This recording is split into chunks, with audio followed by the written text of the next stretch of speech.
Before I start my talk, I'm in the career break I'm going to discuss today. I was actually really lucky to be able to visit multiple locations across Australia, but I chose this image for my acknowledgement to country because this is Yuruk or Wamoon, otherwise known as Wilson's Prom in English. And it's one of the places where I feel most connected to country in Australia, but also it started my career break and was a bit of a symbolic reset for me. So I spent a lot of my career break having to learn to reconnect with my body's innate wisdom and what it was telling me, which is something that's specifically trained out of us in Western culture, but something that First Nations cultures around the world, but especially here in Australia, have as a really fundamental core part of the state of human being. So for me, this was a whole fundamental mindset shift and a retrain of how I actually did that. Because a First Nations mindset is about healing and connecting as a community is a structural component and a fundamental component of being a human and being connected to community and country. So today we're gathering to share a story on the lands of the Wurundjeri country, which is the lands of the Eastern Kulin Nation. And so I want to thank the traditional custodians of Wurundjeri country for looking after it for thousands of years. But I also want to thank all the traditional custodians of all the countries I was able to visit on the career break that I went on, that I'll discuss in a second, for caring for their own country in their own tailored way, handed down through generations. I also want to express some more specific gratitude for my Aboriginal, Torres Strait Islander, Pacific Islander and Māori friends and colleagues who actually helped me very specifically on my journey of recovering from burnout, which is what I'm covering in the talk today, and helped me to actually get a lot of self-belief back as part of that process too.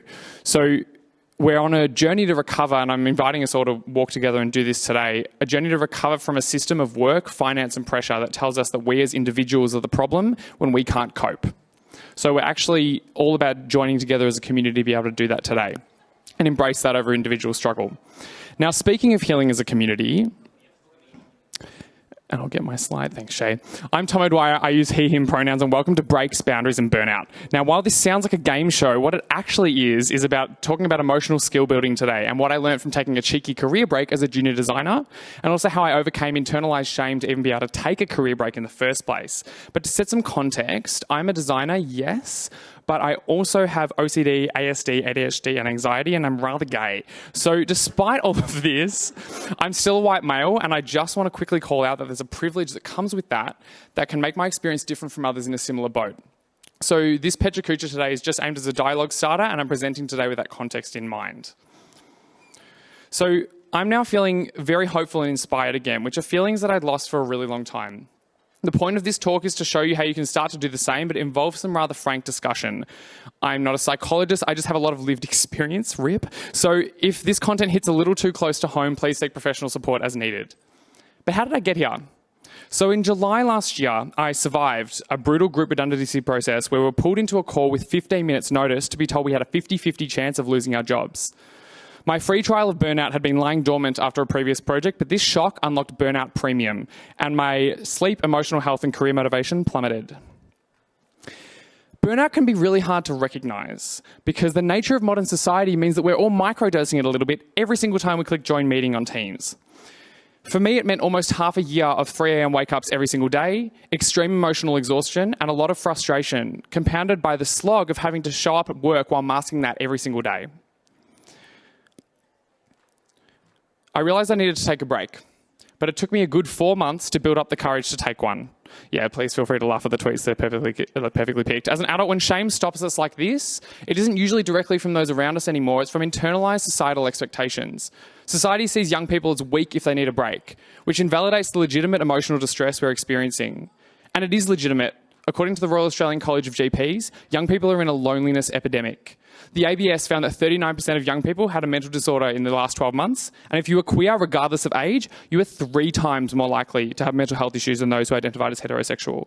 3 times.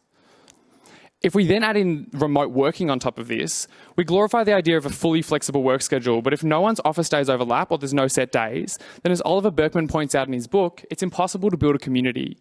For younger designers who may not have their own families or sometimes even a partner or a housemate, this means a significant deficit in their career, but also their social lives and mental health. When we're working from home as well, most of our life is spent on video calls, which drain whatever emotional capacity we may have had left. Being able to constantly worry about your perception and staring at a screen while having self-view on, which actually you can disable in Teams and Zoom, or having to stare at a screen listening to someone talk while everyone else just checks their emails, is a recipe for chronic emotional depletion. So I took a break. I realized that my workplace, being unofficially but essentially fully remote, was not right for me or my mental health. But first I got away. I went to Wilson's prom, and then I went to a month-long surf camp near Coffs Harbour. I'd surfed before, so I sort of expected to be like the person in this photo, shredding and super fit by the end of the 4 weeks. But here's a photo of what actually happened. I came off a 6-foot wave 4 days in and hit the ocean floor, another 6 feet below the surface, on a day we're referring to as Trauma Thursday.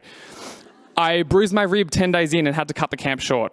I then came home and applied for dozens of jobs and only got 2 interviews. And we'll take what we can get, but it wasn't all wipeouts.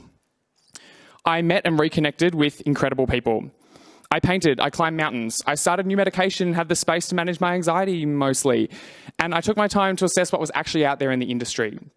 I cauterized my burnout wound, and on the day I started back at my previous job, I got the call for an interview for a new job, which I started 2 days ago. I know, slay. Thank you. This involved regular emotional skill building though, so don't get too excited. For example, on an almost daily basis, my autism and my anxiety make it incredibly difficult for me to distinguish what emotions I'm feeling, let alone validate them. So I'm still on this journey as well. But emotional skills are crucial because without a handle on your emotions, you lose the capacity, the curiosity, and the drive to even learn any technical skills.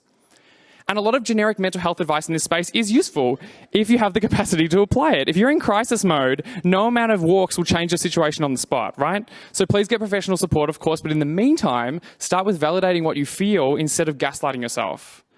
As nervous system coach Marsha Kay says, even if your interpretation of the situation is wrong, your feelings are always valid. But how do we curb burnout? We set boundaries, baby. Something that is extremely challenging to do, of course, but it makes things even worse if you don't. As my girl Heidi Preeb tells us, setting boundaries is a slow process of starting to recognize when your body is saying no to something and then showing up for yourself to actually express that no. So an example of how I do this during work context, for example, if I'm working from home and a call doesn't need to be a video or a screen share, I'll do it as a walking call. So I know that if I do too many meetings just in front of my computer, it fragments my attention and it's incredibly hard to get back on track. So instead of forcing myself to be different than how I am, I simply set the boundary and I go for a little walk around my neighborhood instead. Or the office, actually, I think is one of those photos.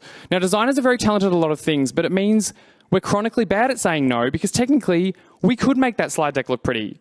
But I'm not saying be deliberately unhelpful. I'm saying use boundaries to help you prioritize, to help you not feel overwhelmed so you can be your best self for your team and the direct team around you because that's your circle of influence.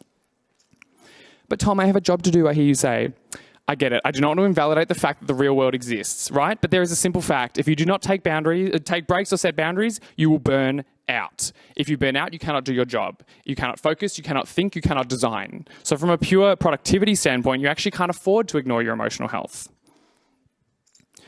Now it's time to reflect for yourselves. In what way or in what area have you been pushing a little bit too hard for a little bit too long? Can you find the part of yourself that feels like it needs permission to stop pushing and allow yourself that permission even just a little bit? Because if you've spent this entire talk feeling very validated but also very called out, then you could do with some R&R, resources and references. This QR code contains a lot of the resources that I found helped me on my journey. My inspiration and curiosity are back most of the time, and I back myself to be much clearer with what energy I let into my work and my life. So this is a little hug and a FigJam file and a message of hope that you can do the same. Thank you.